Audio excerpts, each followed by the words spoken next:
Hey, good morning, Restoration. Happy Father's Day to all you fathers out there. I hope all of you guys, regardless of who you're with today, have an awesome morning and an awesome day.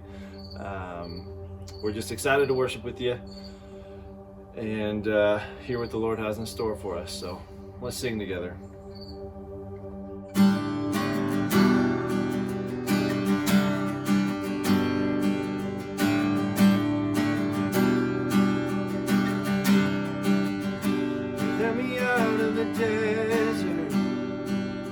Brought me into his streams, river of living water. Turned my bitter into sweet, and all my burdens lifted. He took the shackles off my feet. Oh, there's no sound louder than the captive set free. So let the redeemed of the Lord say so.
is running after, it's running after me.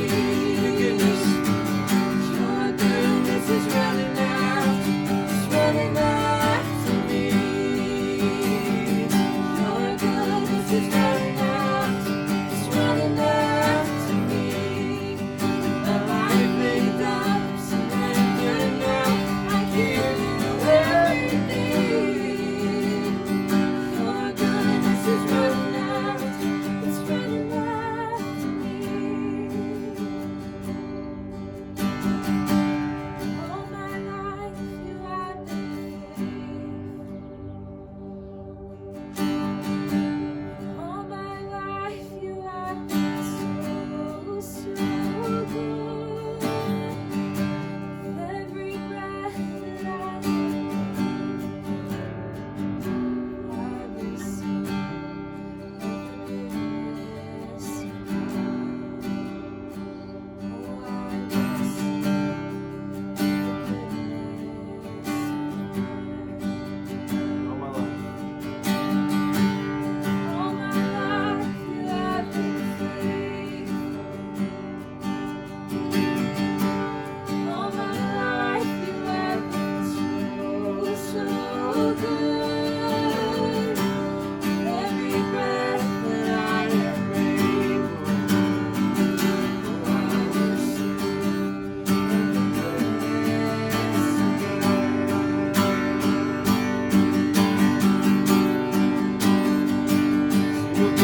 my God is mighty to save. He is mighty to save forever. Author of salvation, He rose and conquered the grave.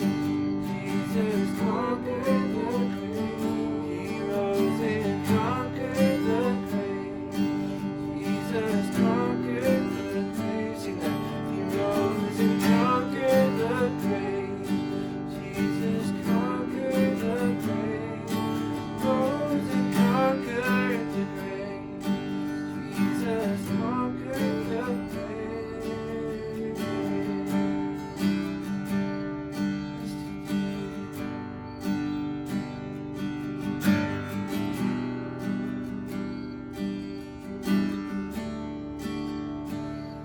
Jesus, we give you all the praise and the glory this morning.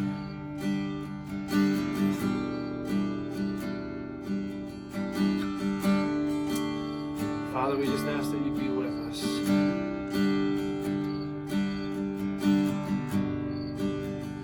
Lord, I pray that you humble us this morning. God, I pray that you would teach us new things today. Convict us, Lord, of the things that we think we have right, the things that we think we know.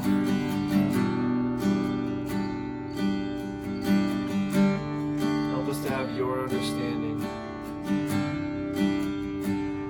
We thank you that you have conquered the grave and that we have freedom in you today, God. Now I just pray that we can come to your altar and lay it all down before you.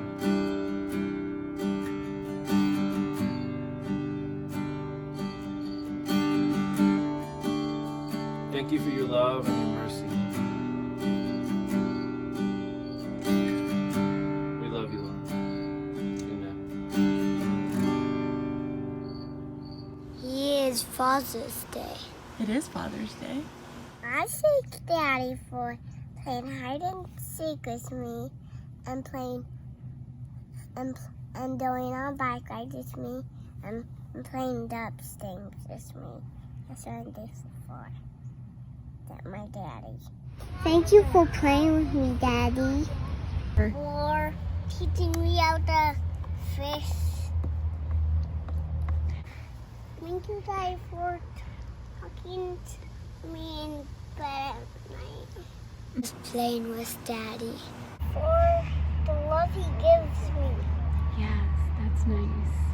Anything else you want to thank your daddy for? For the water he gives me when I'm first playing outside. Playing outside. I'm thankful that you play outside. Push me to bed. Yeah. To me dancing with Lily. Thank you for being my dad and getting me rollerblades. For getting us a horse. Thank you for making money for our family. Think when we make a mess, he cleans it up. He makes breakfast all the time. He has to like take care of us and make us play. He doesn't play with me, but he loves me. Yes. Thank you, Daddy, for playing with me. That's sweet. I want to thank my dad for all that he's done and taught me during all the years with him. That's what I want to thank my dad for. I want to thank my dad for being the best dad, and that he is my dad, and that he loves all of us girls, and that he's the best. Well, being my dad. Getting me my new bed. And he works really hard to pay for our college, so that's really nice. And he works pretty hard to keep the household together. Being my father. Yeah. That's what I Awesome father. He also gave me a light bulb. A light bulb? Yeah, he said, don't consider your dad not giving you gifts. I want to say thank you to Brad Hicks for being a really present father, always always having fun with us, and to this day, being one of the most joyful, loving, steady people in my life. Very good. And for being a great grandpa. Nice. Well, Wes Ashley's my dad, and he is super encouraging, and he's always there when I need help, and yeah, Nice. he's literally one of the most generous people I know. I want to thank him for always like completely understanding me and like what I need, and also just being the best dad ever and leading us well, and just being, you know, Ryan Ashley, just being himself. Yeah, I'm just really thankful for you, Dad.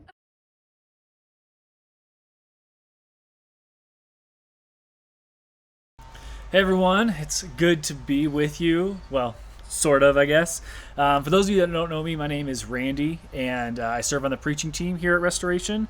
My day job is as a Bible teacher at a local private school, so typically the only times I find time to preach are going to be Christmas time and summer.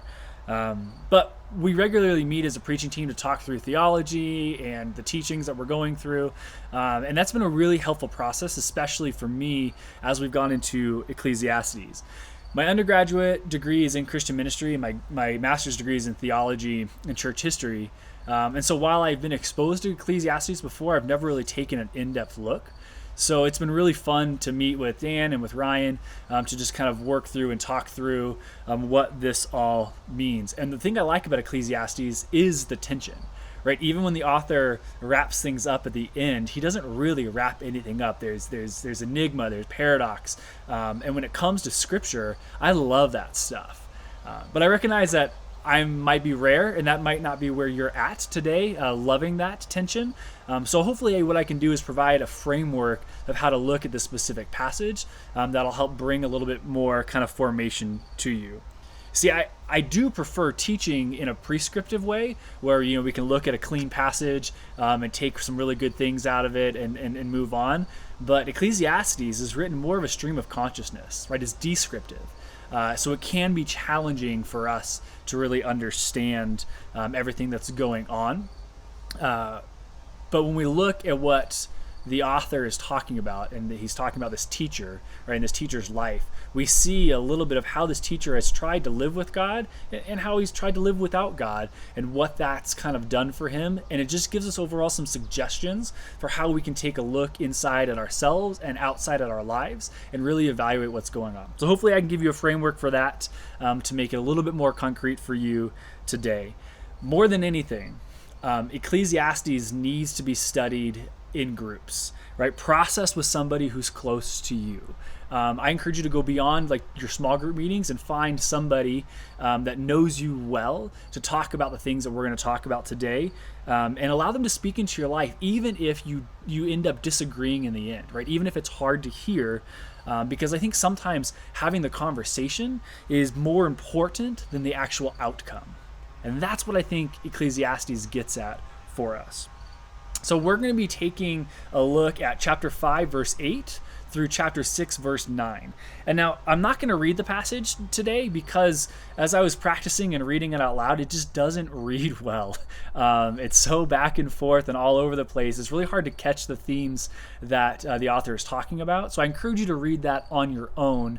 On your own time, because it is important to see the context of it all. I'll do my best to kind of give us an overview of context, and then I want to zero in specifically on a couple specific verses that happen in the middle of our passage. So again, Ecclesiastes chapter 5, starting in verse 8, and then all the way through chapter 6, verse 9. So towards the end, so what the author does is he kind of starts and ends with an indictment on the wealthy. Right? In typical of Ecclesiastes, he's talking about the idea that it's, you know, chasing after wealth is just vanity, it's worthless, it's like trying to grasp the wind, it's really meaningless. And the author is telling us that the teacher actually did this, right? He had wealth. In the end, the teacher found that it was completely meaningless, a chasing after the wind. But here in this passage, he gets a little bit more kind of heavy-handed with talking about why, like, it's kind of worthless to chase after wealth. And so he ends starting in verse 7 of chapter 6 by saying, "Everyone's toil is for their mouth, yet their appetite is never satisfied.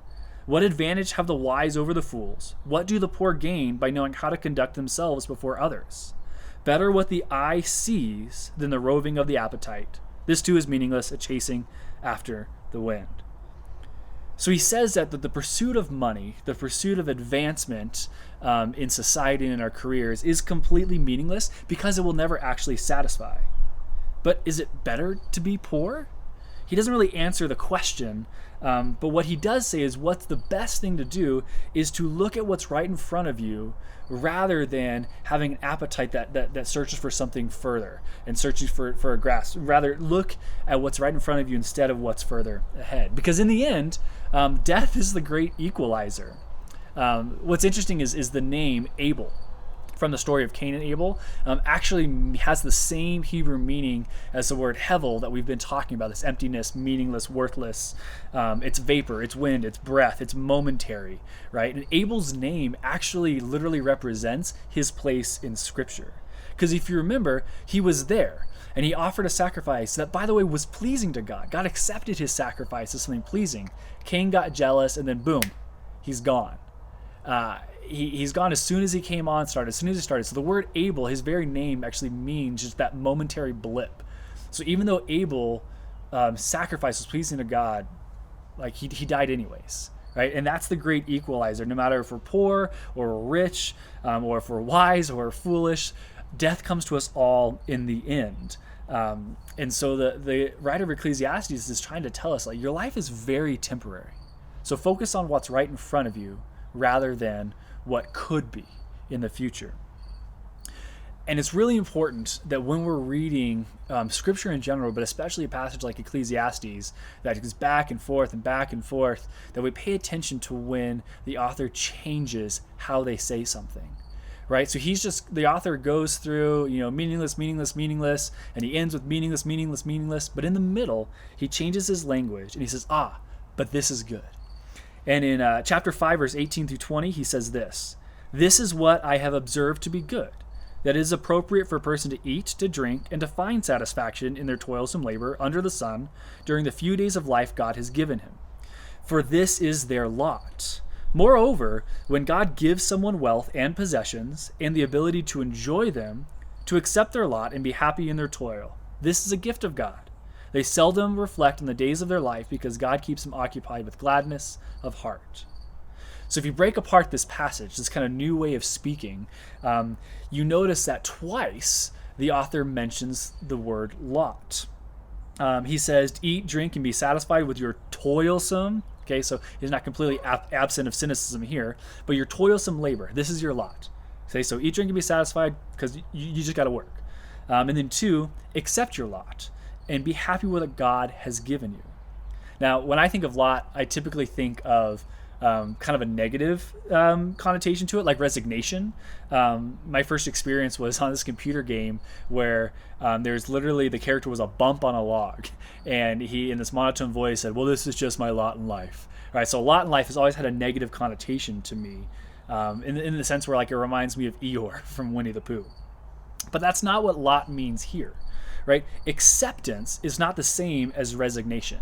Acceptance is more like recognition of the position that you're in and how you can work with God best.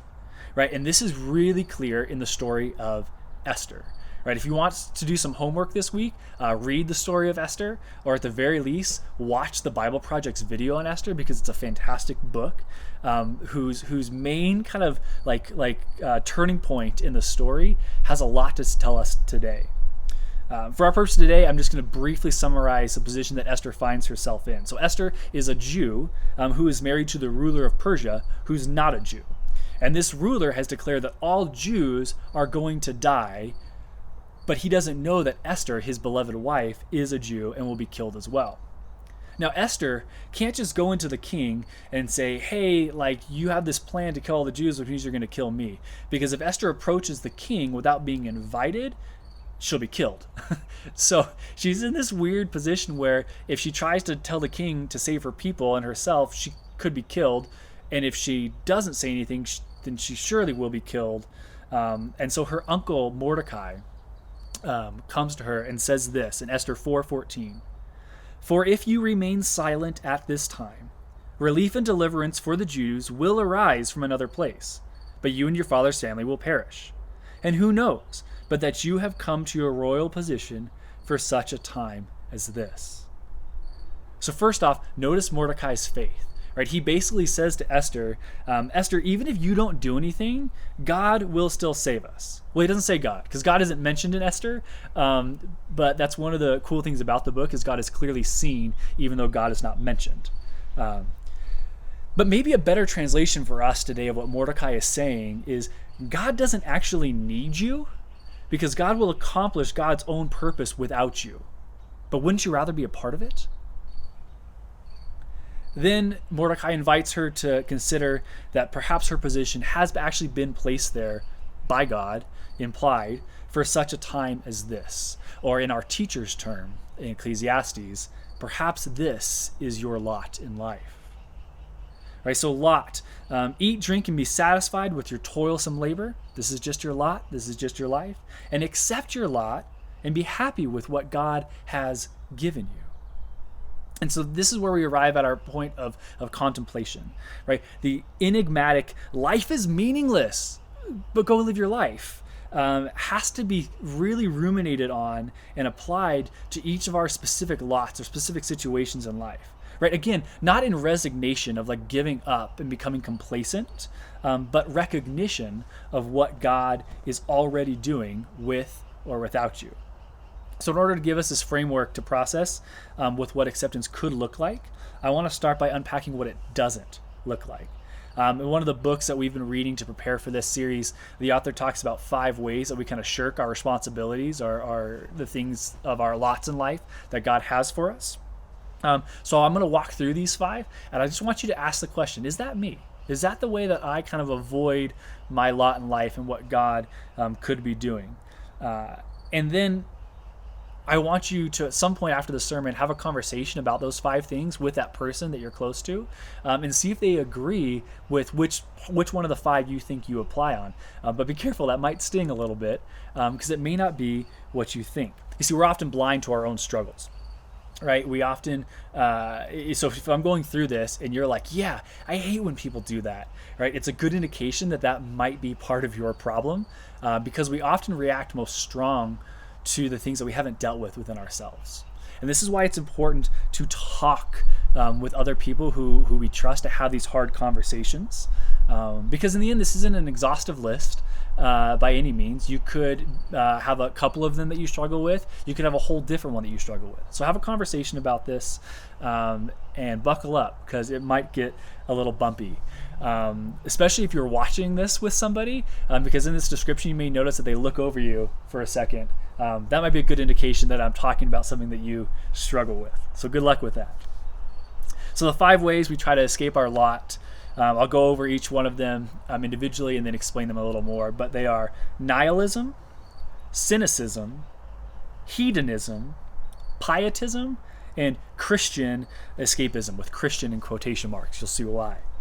So nihilism, right? This is the original thought about lot in life, right? It's a bump on a log. It's Eeyore's gloomy place, rather boggy and sad, where he builds his house only to have it knocked down again, right? It's the explanation that God is dead and therefore meaning is dead as well.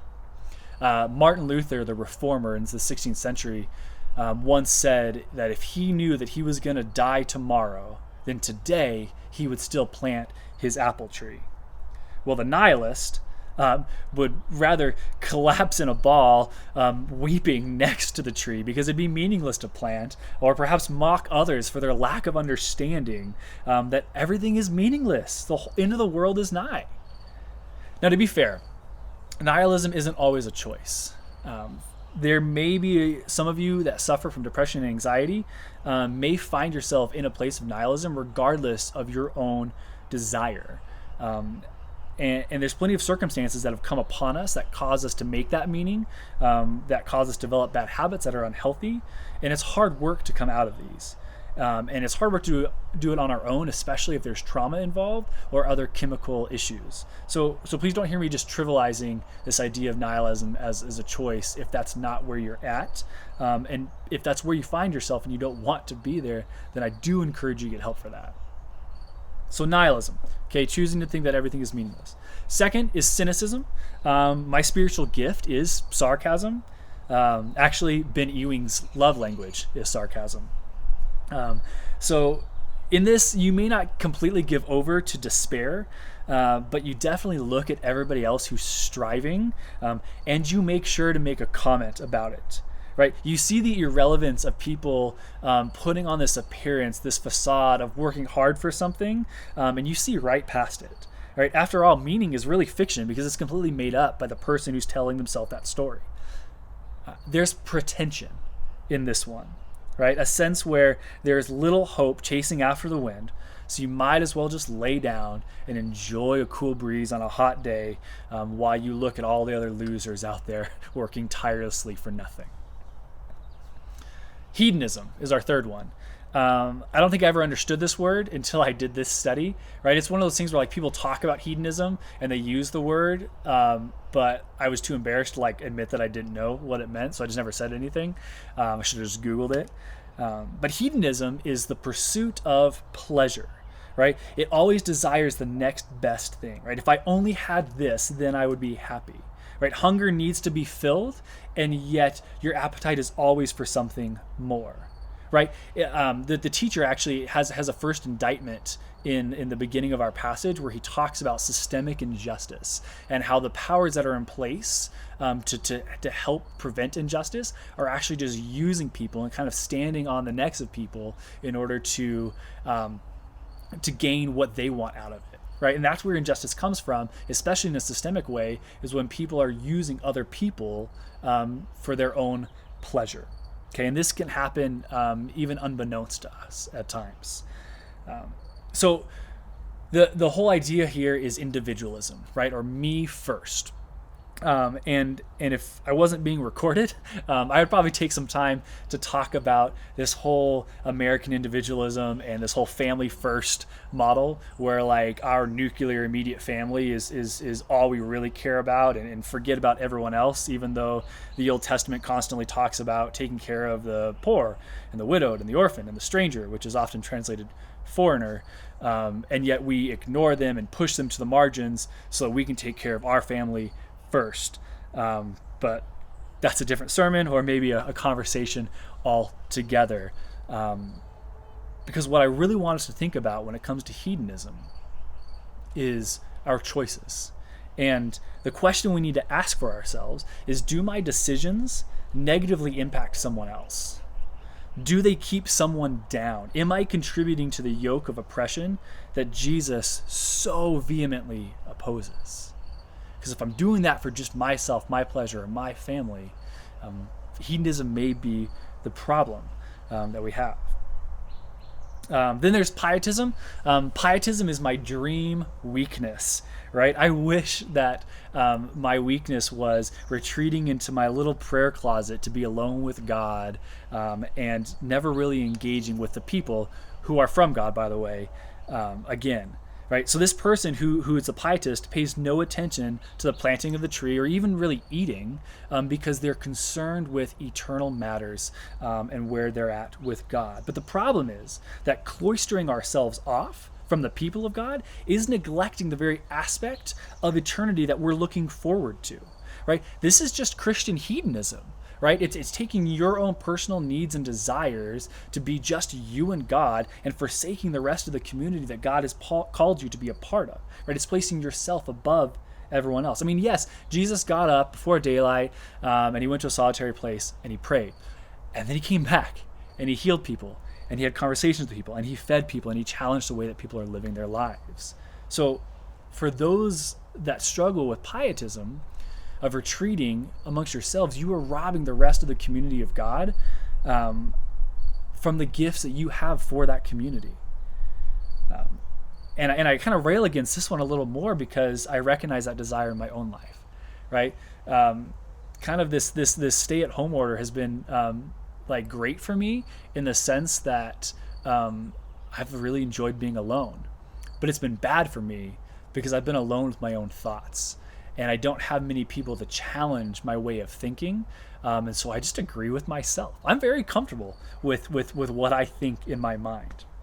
But we need people to push us, right? I've needed Ryan and Dan to push me in my thoughts. Because the problem is that when I'm the only voice that I'm listening to, it's a dangerous thing. Right? It's a dangerous thing for me to pretend that it can be just us and God, and because then we get to decide what God is telling us, right? And if we don't test that, how do we know that we're not just making it up on our own?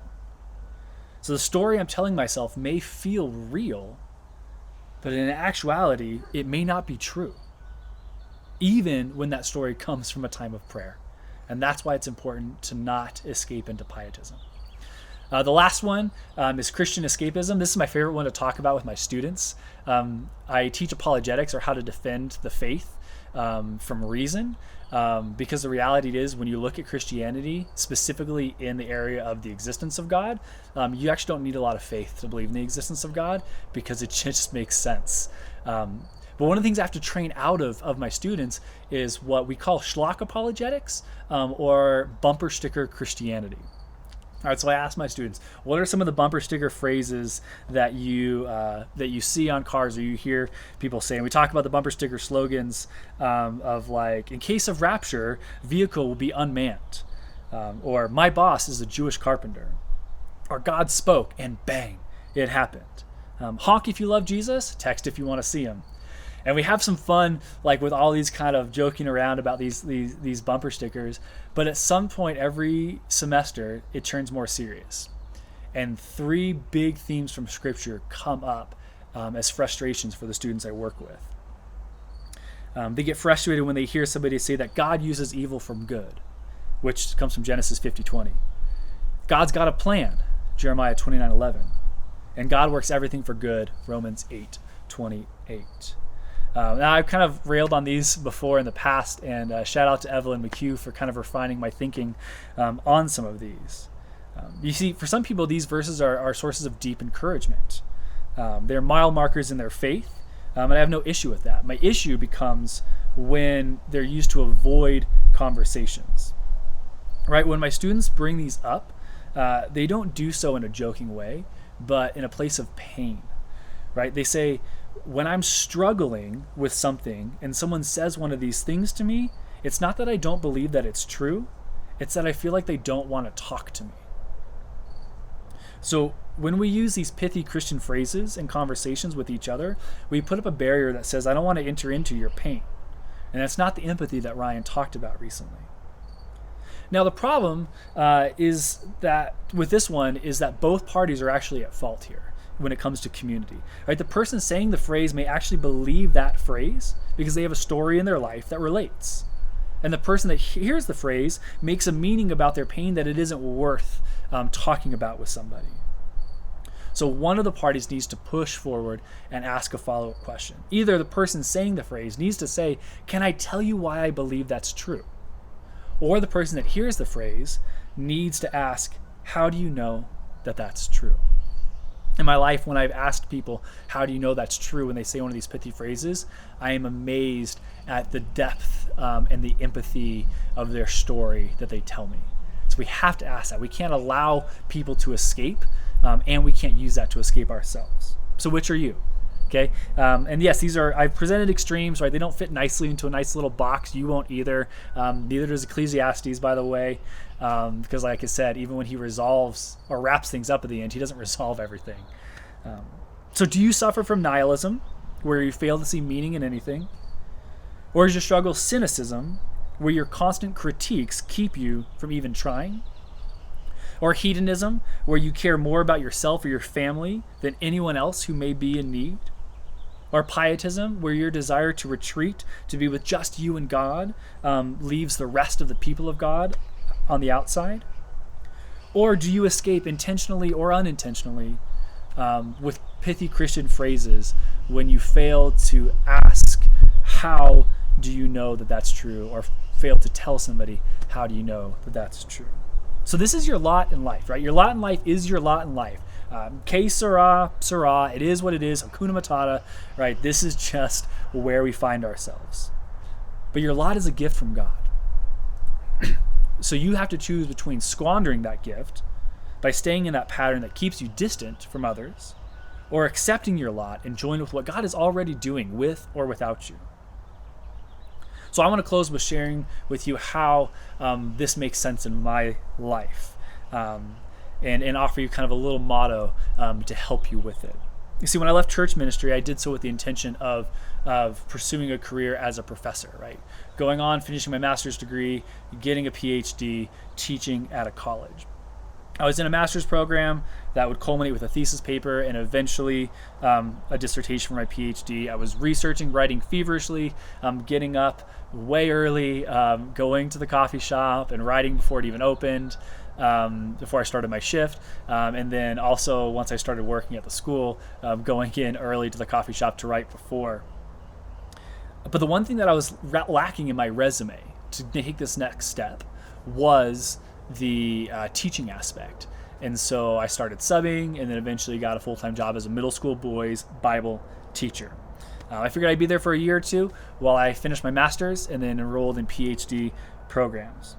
And I talked to my advisors to see what I needed to do. I was going to take a year of pretty intense study and writing to get to this point. And meanwhile, I'm teaching this boys Bible class, and really enjoying it, to the point where one of my advisors said to me, "Why wouldn't you just stay? If you really enjoy what you're doing, why wouldn't you just stay?" Because the reality of it is I had 4 or more years of really intense work, of high debt that would be hard to pay back with the job that I would get. And I don't know if I would enjoy it or not.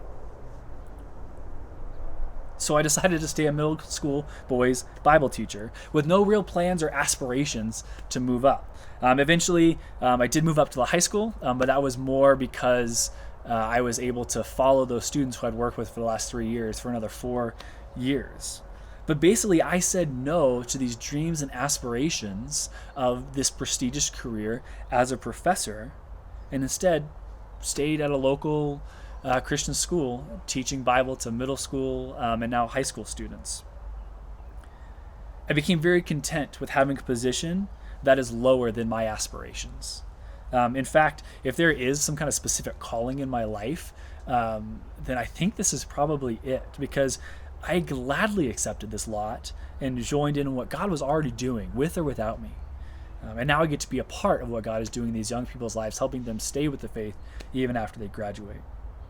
So when we read scripture, we can get discouraged because it's always calling us to more. And we never actually get to arrive to a place where we really do look like Jesus, or where we are as good as we wish that we were. So instead, I think we need to accept the little things of our lot in life. We need to know that the little things aren't enough, but they aren't nothing. That's my motto. It's not enough, but it's not nothing. Right? My wife asks me, "Hey, do you feel rested from your nap?" Well, it's not enough, but it's not nothing. Right? Or, "Hey, did you enjoy social distancing with your friends or Zoom calling with your friends?" Well, no, it's not enough, but it's also not nothing. It's still helping me move forward. And as I answer this way in the little things in life, that it's not enough, but it's not nothing, I can do so later on when the harder things happen. When I give up aspirations of prestigious careers, I can say, well, what I'm doing may not be enough, but it's not nothing. I am still having an impact. So rather than focusing on the next big thing, or walling off in nihilistic cynicism, I hope we can work on accepting our lot in life as a gift from God and realize that while it may still not be enough, right, we still have to work hard toiling with the wind, and it will never be enough. It's also not nothing. Let me pray for you all. God, thanks for our time together and just the study of your word.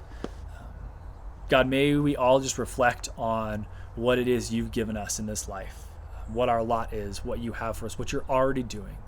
And Lord, may we recognize your presence, and may we see how we can fit in to what you're already doing. Pray these things in your name.